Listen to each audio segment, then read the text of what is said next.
Welcome to another week of Loop Adventures in St. Lucia. Today we'll be exploring the 18th century sugar mill in Choiseul called Balenbouche Estate. This is going to be a very educational tour, so grab your books and let's learn something new today.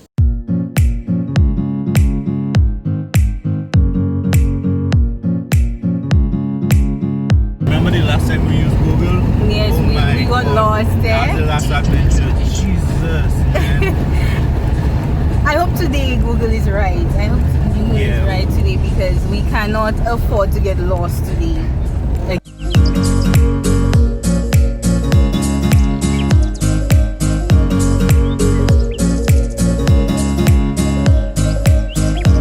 So guys, we're here. I just want you all to pay attention to what Siobhan's wearing. Yes, this is Siobhan. Just like one of these characters from the 1980s. I saw he was British. Say hello, mate. Hello, mate. You see? Like, and he and Sharine struggling to set up a GoPro. I do not know what time machine he used to get that close, but it worked, and I need one. Actually, this is quite in these days. It's in the air, but it's in to him. It's in.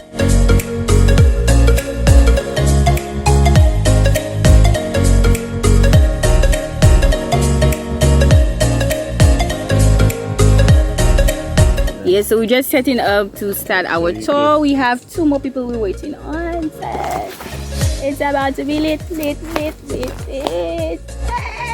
Hey, we have a fossil here. Look at this. The outfit though. The outfit, oh my god. I don't know where you think he's going though. But alrighty. I feel underdressed. Next year. He should come under peer pressure. Pilots should come under peer pressure.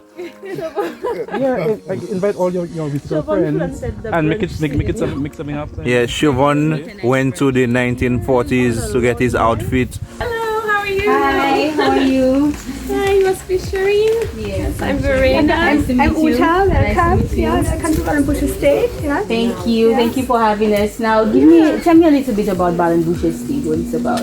Okay, well, it's one of the old heritage sites in St. Lucia. It was a sugar plantation and a farm, and now we basically do tourism, agro-tourism, eco-tourism.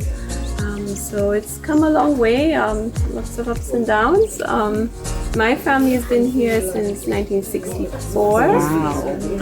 And so it was my grandparents and then my parents, and now I'm third generation. So she's your mom. Yes, exactly. So, Oh, nice. so it's a family business. So if somebody wants to come to Balenbouche Estate probably for a day, what can they indulge in? What's there for them to see? Yeah. So we get a lot of people who just come and want to walk the grounds. There's historic ruins. There's this house which is 180 years old. So it's not many of these old houses are left. Yeah, that's true. And this is probably the only one in St. Lucia that's actually lived in, but also open to the public. So it kind of is a multi-purpose. I am looking forward to seeing it because this house looks amazing. Yeah, the interior also is about the same period. Yeah, all English and French. Nice. So what are your rates like? Well, it varies. We have special rates for St. Lucians and regional travelers. We have specials throughout the year. At the moment, of course, we're trying to attract long-term rentals as well, but our rates are very reasonable. So if you want to just come to visit, like for a couple of hours, it's actually only 10 EC per person. Okay. And then so sometimes we get families, we get people who come for picnics, for photography, birthdays, celebrations, weddings. Nice. Because it's a big place and Okay. very beautiful as you So see. I know you guys have cottages. Tell me a little bit about that. Okay, well the cottages, there's 5 cottages and they're all kind of spread out. So when we walk around, I can show you some of them as well. Okay. And we do have a 2-night minimum stay. That's how we're able to keep our rates very affordable. Nice. So you guys absolutely need to visit Balenbouche Estate. This place is heaven. This place is serene, and you can learn a lot of history here. All right, so stay tuned. We'll be telling you all about what this place has to offer.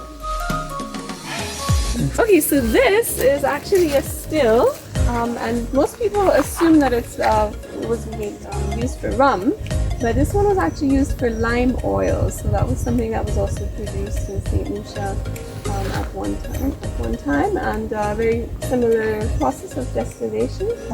So yeah, so this is.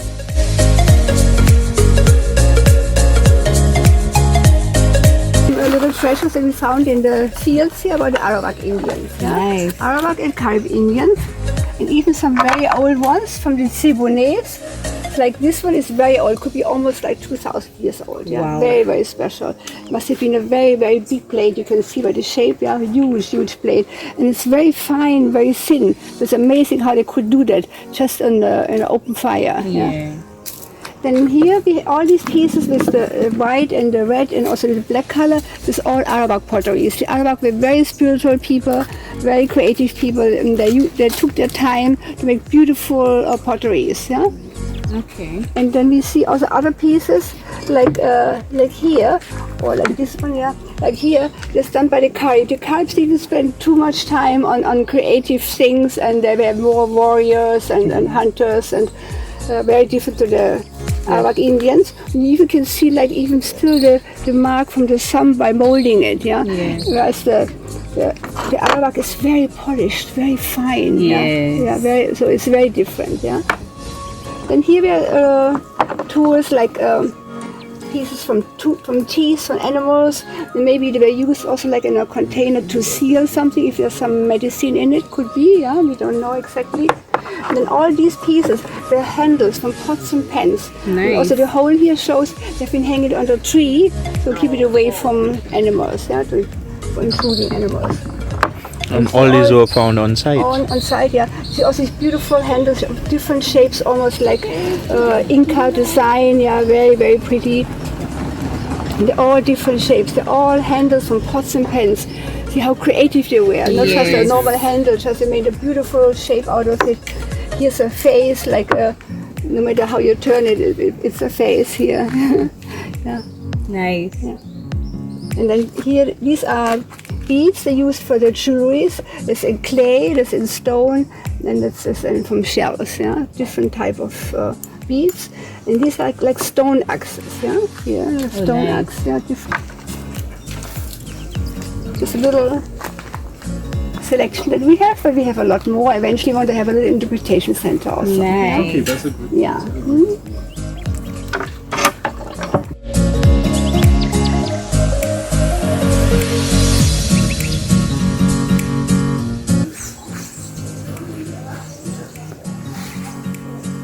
That's a bird of paradise. Yeah, this is called the bird of paradise. But it's really hidden.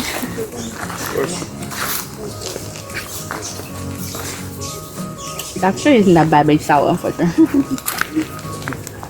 So it's pretty good. And each of the cottages.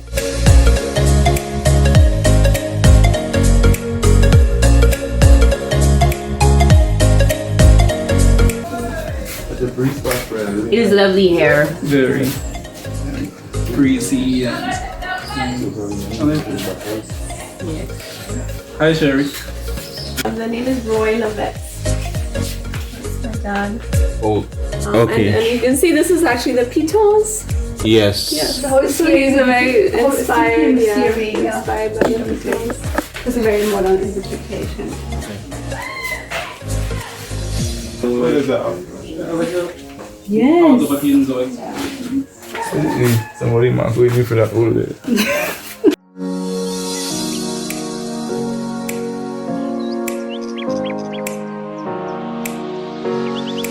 The banyan tree peak. Hello, right there. Siobhan. Yes, guys. Again, photo time for them. So we're doing a selfie. We're heading over to the old barn, which was used to make cotton. How old is it? It's about 100 years old. We have not done much to it, but it has a lot of character. And actually now we use it as a yoga barn. We do yoga, massage, and activities inside. Nice and peaceful. See, yoga barn. Guys, say hi.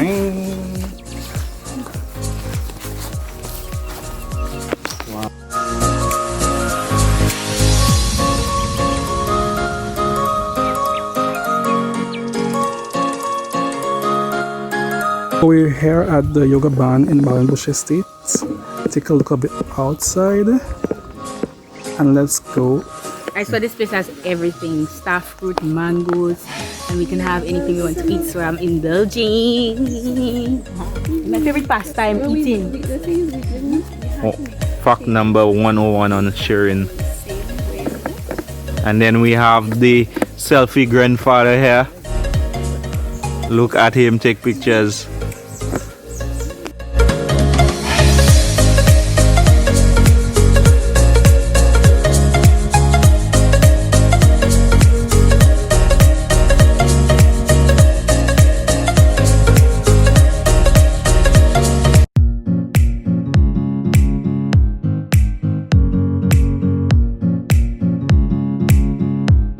We're learning so much from these two beautiful ladies. We're having a grand time at Balenbouche. Ooh, guys, quite the adventure. They were not expecting. We've had a lot of information about our history here. Right from the Amerindians all the way to slavery, the slavery period in terms of sugarcane production. We usually walking down this, as you could see, man-made stairs, but still keeping it with nature towards the ruins for the sugar mill. It was established in 1780 and working until about 70 years ago. Yeah. So like in the early days, the canal system was about 2.5 miles long in the olden days. Yeah. They dammed up the Balenbouche River into a lake. When the lake was full, they opened the fly gates, the water would flush down this force, and by an aqueduct it went on top of the wheel, filling the brackets with water, and this way the whole system would turn and turn the crushers on the side. Yeah. Yeah. So the hole here, which is covered with the wheel right now, they pushed down the sugar cane, they squeezed the cane to the rollers, the juice came out on the side, and in the back of the building, which was called the boiling house, and there the juice was boiled down to get the molasses. Okay. And then the molasses was further dried here to get the brown sugar, or it was taken to another factory for their own production. Okay. And then the wheels were stored here opposite the wheel, the barrels were stored opposite the wheel, and when they were ready for shipment, just so that they were cured, they rolled them down to the sea, put them in small boats to Castries, and from Castries went overseas on the big boats. So it has been an exciting day here at Balenbouche Estate. We learned a lot. We're actually hanging out at the yoga barn. Yes, so it has been an awesome day. You guys really need to come down to Balenbouche Estate Tiring day. and experience all of the local history and everything. So make sure you like, share, and subscribe to our YouTube channel. You follow us on Facebook and Instagram, Loop St. Lucia, and download that app in the Play Store. So see you guys on the next episode of Loop Adventures in St. Lucia. Bye. Bye.